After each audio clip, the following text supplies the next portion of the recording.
Halo sahabat Bisma, kembali lagi bersama kami tim jurnalis Bisma. Saya Ririn Dan saya Risna.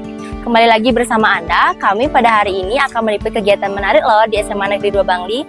Hari ini, Senin 15 Juli 2024, SMA Negeri 2 Bangli mengadakan kegiatan pembukaan MPLS hari pertama yang dilaksanakan di lapangan upacara dan di Aula MGMP SMA Negeri 2 Bangli.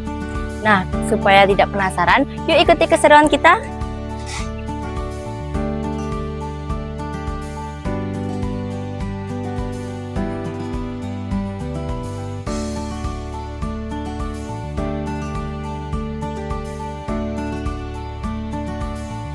Baik, saya selaku tim jurnalis Bisma sekarang sudah bersama dengan Bapak IGD Karyawan selaku Kepala Sekolah SMA Negeri 2 Bangli. Baik Bapak, di sini saya akan bertanya. Yang pertama yaitu bagaimana pendapat Bapak mengenai perilaku apa saja atau perilaku positif apa yang didapatkan oleh siswa dari mengikuti kegiatan MPLS pada hari ini dan seterusnya. Oh ya. MPLS itu sebetulnya kan adalah suatu kegiatan untuk siswa baru, peserta didik baru yang sampai saat ini masih kita sebut calon karena belum ada serah terima dari komite ke kita. Ini adalah sebuah proses pengenalan terhadap lingkungan sekolah. Sehingga pada saat anak-anak ini masuk ke sekolah, ada beberapa perilaku positif seperti yang sedang kita tanamkan yang harus dimiliki oleh anak-anak kita. Salah satunya adalah disiplin. Anak-anak ini berasal dari berbagai sekolah, tentunya dengan budaya sekolah masing-masing, dengan disiplin sekolah beda-beda, sehingga dengan mereka masuk ke sini melalui kegiatan MPLS ini kita harapkan disiplinnya bisa disesuaikan dengan disiplin kita sesuai dengan tata tertib kita. Itu perilaku pertama. Kemudian berikutnya juga kita ingin anak-anak kita memiliki kemampuan adaptasi yang lebih. Dulu di tataran SMP, mereka bergaul dengan teman-temannya dari SMP yang sama.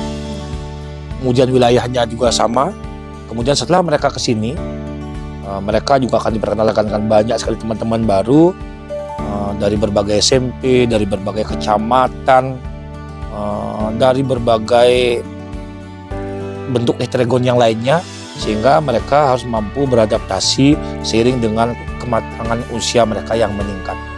Kemudian berikutnya, karena mereka dipertemukan dengan orang-orang baru, tentu dengan budaya mereka masing-masing juga harus ada rasa toleransi yang ditingkatkan.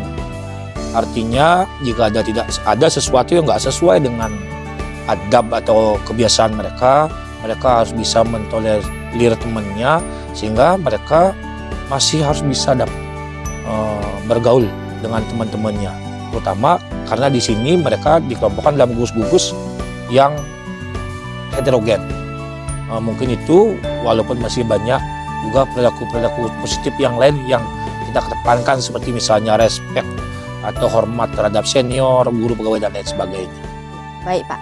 Nah untuk selanjutnya menurut Bapak apa pentingnya MPLS bagi peserta didik baru?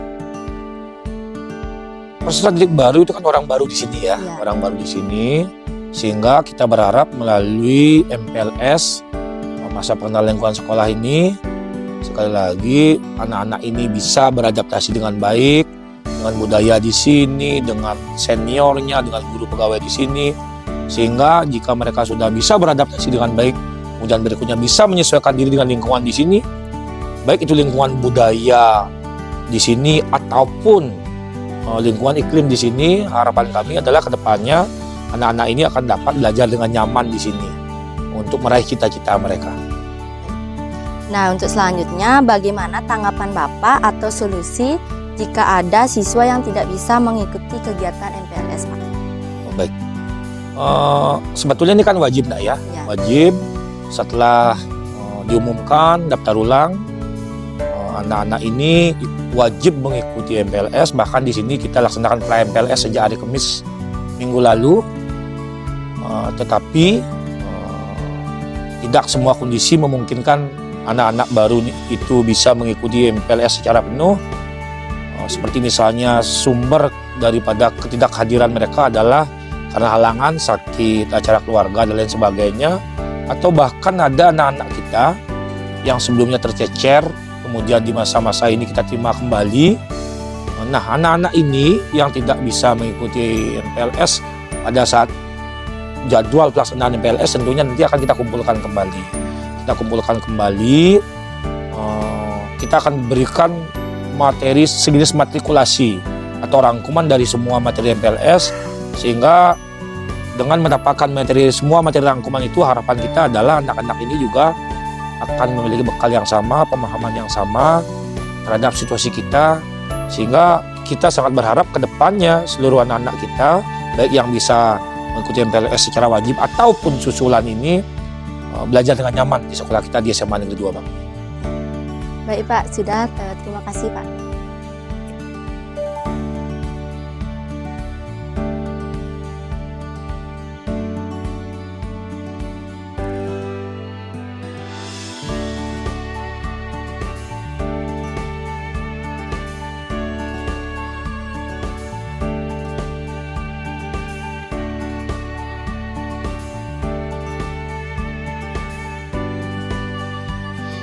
Baik, sebelumnya Pak, perkenalkan saya dari perwakilan tim jurnalis Bisma ingin meminta waktu Bapak sebentar untuk sedikit wawancara. Baik, di sini saya sudah berada bersama Bapak Wakasek Kurikulum SMA Negeri 2 Bangli. Nah Bapak, ada pun pertanyaan yang ingin saya tanyakan kepada Bapak, yaitu adakah harapan yang Bapak sampaikan kepada adik-adik peserta didik baru yang mengikuti kegiatan MPLS pada hari ini? Oke, terima kasih atas waktunya. Jadi diharapkan kepada peserta MPLS nantinya supaya bisa dengan semangat mengikutinya, dan kemudian yang berhubungan dengan kurikulum yang saya sudah sajikan mudah-mudahan bisa diterapkan dan mereka senang dengan sistem pembelajaran di sekolah kita di SMA Negeri 2 Bangli.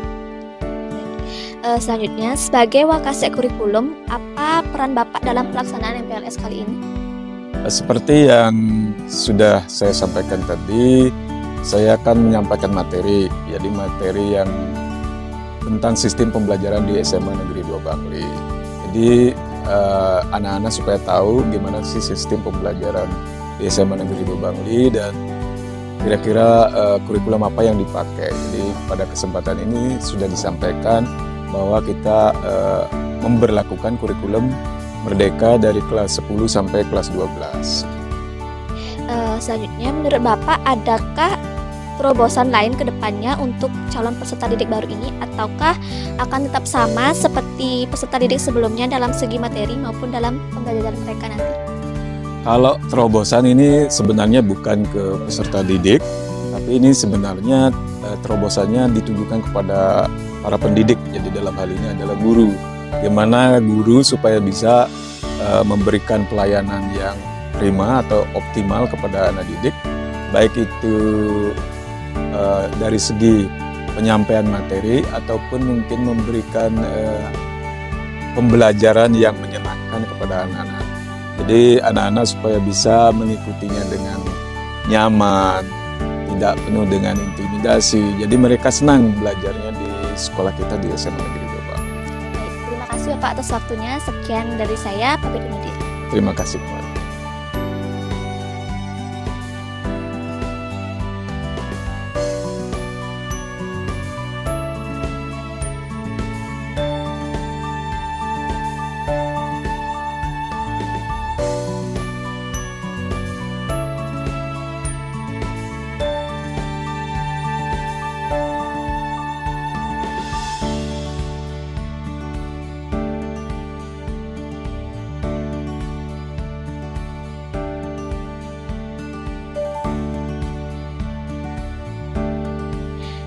Baik Bapak, perkenalkan sebelumnya saya perwakilan dari tim jurnalis Bisma ingin meminta waktu Bapak sebentar untuk sedikit wawancara. Ya, silakan. Baik, di sini saya sudah berada bersama Bapak Ketua Panitia MPLS pada tahun ini. Nah Bapak, materi apa saja yang dapat didapatkan oleh para siswa setelah mengikuti kegiatan MPLS ini? Iya, terima kasih untuk pertanyaannya.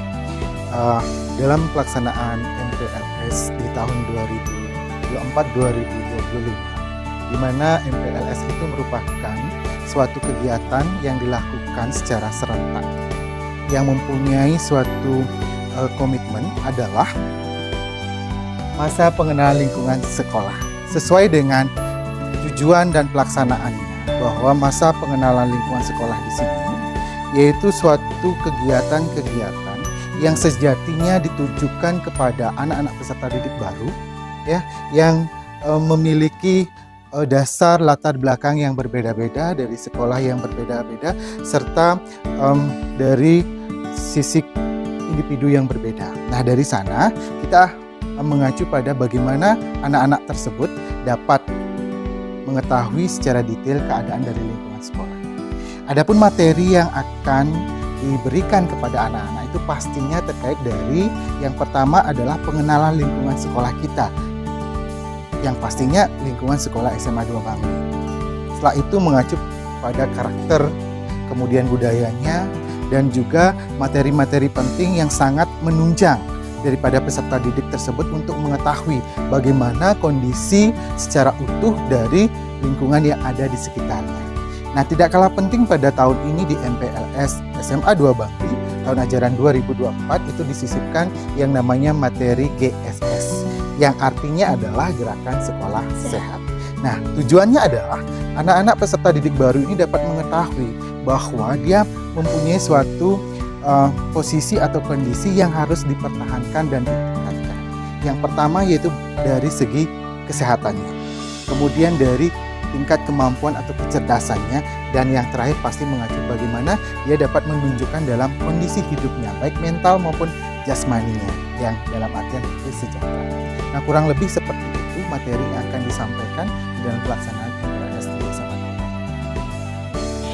Selanjutnya, mengapa perlu diadakan kegiatan MPLS ini? Sesungguhnya kegiatan MPLS yang diadakan kurang lebih dari tanggal 15 Juli 2024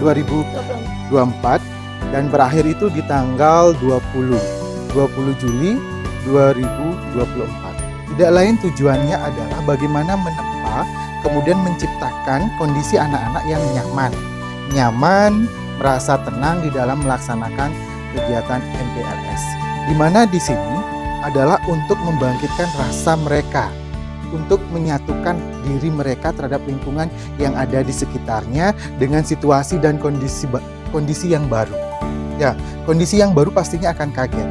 Tapi dengan kita berikan suatu pemahaman dan pemaparan, pastinya anak-anak di sini akan mulai mengenal lingkungannya yang baru, mengenal teman-temannya yang baru disertai dengan karakternya, begitu juga guru-guru yang baru. Nah, dengan adanya perkenalan secara intensif terhadap anak-anak tersebut, pastinya dia akan memunculkan rasa memiliki, rasa ingin menetapkan dirinya untuk tetap berada di SMA 2 Bangli mengikuti proses pembelajaran selama 3 tahun. Apa tujuan kegiatan MPLS ini? Tujuan dari pelaksanaan MPLS yang sesungguhnya adalah menanamkan sesuatu kondisi karakter siswa yang sesuai dengan tema kita, yaitu adalah mewujudkan generasi unggul yang mengacu pada kecerdasan, kesehatan, dan berkarakter. Dengan cerdas, sehat, dan berkarakter yang disertai dengan perilaku kondisi yang sangat mengacu pada profil Pancasila, pastinya akan dapat mewujudkan suatu proses pembelajaran yang baik ke depannya, serta output yang dapat berkembang di masyarakat dengan kemampuan dan keterampilannya masing-masing. Terima kasih Bapak atas waktunya. Sekian dari kami. Saya perwakilan dari Jurnalis Bisma, pamit undur diri. Oke, terima kasih. Ya.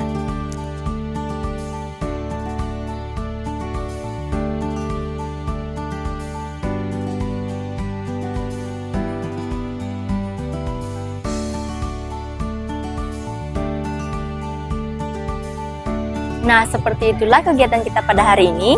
Saya Ririn, Dan saya Risna. pamit undur diri dan nantikan vlog kami selanjutnya. Bye-bye.